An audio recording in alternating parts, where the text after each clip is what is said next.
When Duck was sent to Edward's station, Diesel had to manage the yard alone.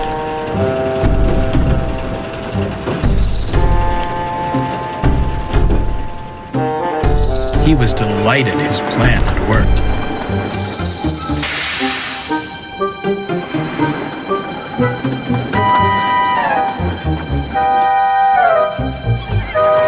But his inexperience led to disorganized sidings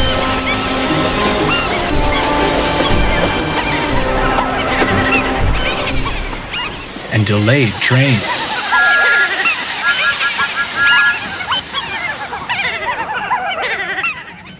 Percy came to keep the yard in order.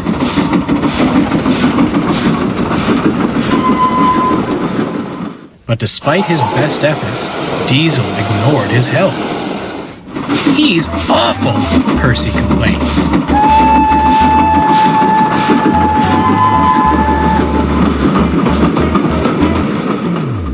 "He spends more time lurking amongst the trucks than shunting. I don't know what you three see in him. Duck is much better." "Ha!" snorted James. "We've no patience for gossipy shunters. And that goes for you too, little Percy." Percy said no more, but decided it best to keep a watchful eye.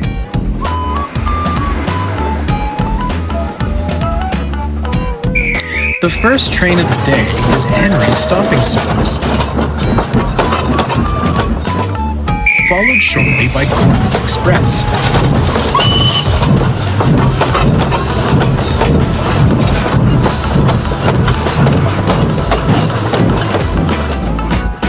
One morning, Diesel put the coaches for these trains at the wrong platforms.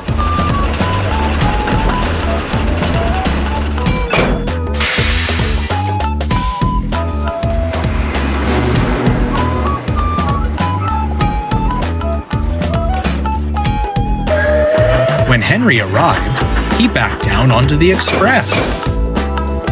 By the time the station master worked out what happened and the signalman cleared a path to the correct coaches, Henry was delayed and none too pleased.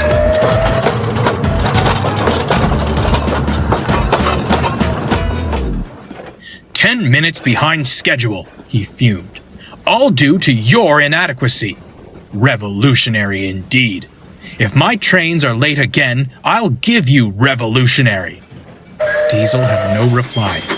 He sulked angrily, thinking how to pay Henry out. By the next morning, Diesel had a scheme. He purposefully put the coaches at the wrong platforms again.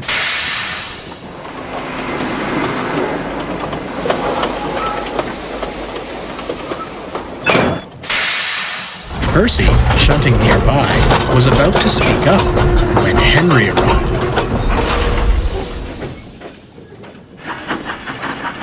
"What's this?" demanded Henry. "Don't tell me you've made the same mistake again." "Why, certainly not. Your words taught me a valuable lesson," Diesel replied greasily. "This is a change requested by the Fat Controller himself. The way I heard it, you pull the express much better. Gordon is only suited for that kipper of yours now. It's your turn today, and perhaps forever." Diesel scuttled away, leaving Henry full of pride. When Gordon arrived, he was surprised to be coupled to the local. Percy tried to tell them what he'd seen, but Gordon and Henry argued so bitterly that no one paid attention. In the end, Gordon left with a very late local and a nasty disposition.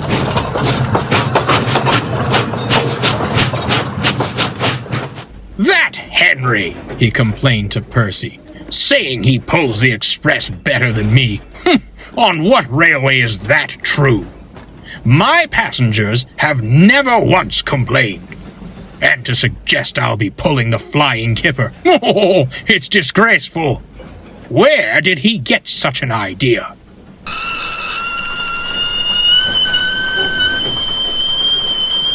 "From Diesel." retorted Percy. I tried to tell you earlier. When Percy had explained, Gordon was speechless. You silly big engines, scolded Percy. Diesel made you act horrid to Duck, and now you're being horrid to each other. Sit around and moan if you'd like, but I've had enough. Percy stormed away, leaving Gordon with much to think about. Soon, Percy had devised a scheme of his own and was chatting with the trucks. You know, he began, I've heard something rather interesting. Tell us, begged the trucks. Diesel thinks you're easy to push around. He says he's got you following his every command.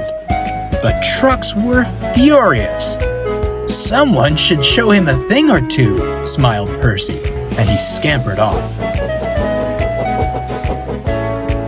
The trucks began plotting at once. Someone was going to be them. The next day, Diesel shunted the coaches for the first 2 trains and was readying James's slow goods. The trucks began giving him trouble.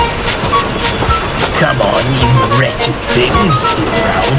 Move! As you wish, they laughed. As they crossed the junction points, it happened. The truck surged back and pushed Diesel off the rails. They sat blocking the line to the express. What on earth are you doing? You're in the way of my express! Sir Topham Hatt came to see what the matter was. Please be off with your local train, Henry. I'll attend to this mess. Henry was confused. I thought you wanted me on the express, sir. And where did you hear such a thing? By the time Henry finished, Diesel was looking rather pale. That will be all, Henry. Hurry along to your train.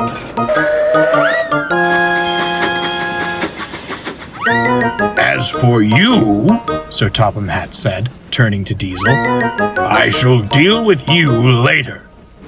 Before long, Percy and the cranes had Diesel back on the rails.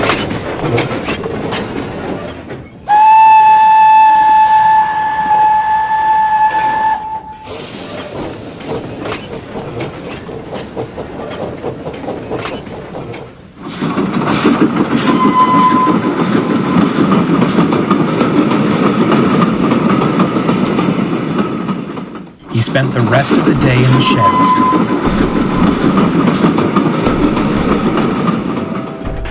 When the big engines returned, they hissed and glared at him. Silence fell when Sir Topham Hatt arrived.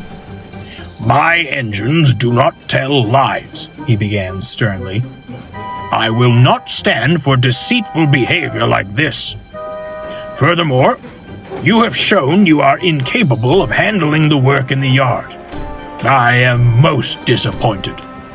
You will leave this railway at once. Without another word, Diesel squirmed away. As for you 3, Sir Topham Hatt continued, I hope you've learned a valuable lesson about trust and loyalty. I don't expect my engines to believe unfounded claims. At least one engine saw sense. Although I don't approve of your methods, Percy, he trailed off. Percy blushed. Sir, how did you? However, winked Sir Topham Hatt, so long as it remains an isolated incident, we shall say nothing more. Now, can I count on you to handle the shunting until Duck returns? Certainly, sir, peeped Percy, and he hurried off to tidy the yard.